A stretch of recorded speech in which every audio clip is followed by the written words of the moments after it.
Donostiako udalak babesa eman dio gaur korrikari. Bihar iluntzean iritsiko da Donostiara. Udaleko talde guztiek eman diote atxikimendua korrikari eta hain zuzen bihar kilometro bat burutuko dute. Gaur alkatea buru, petoak jantzi eta udaletxeko terrazara jetxi dira.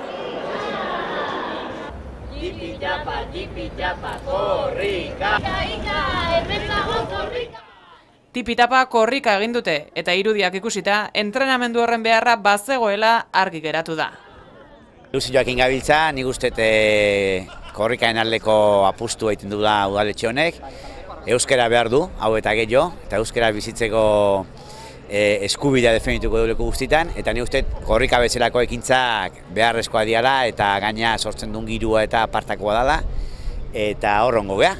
Nik uste dut Donosti euskararen hiria dela, behin da berriz esaten ari geran honetan, eta horren garrantzitsua dan honetan euskararen erabilera sustatzea, ezagutza nahikoa handia degulako, euskara elkarri eman da aurtengo leloa, ez? Nik uste dut euskara elkarri emateko erabili egin behar dela. Erosi dugu kilometro bat, eta kilometro erosi dugu udaletxe bezala Donostiar guztien izenian, eta hor gonbiapena Donostiar guztiei bertan neoteko.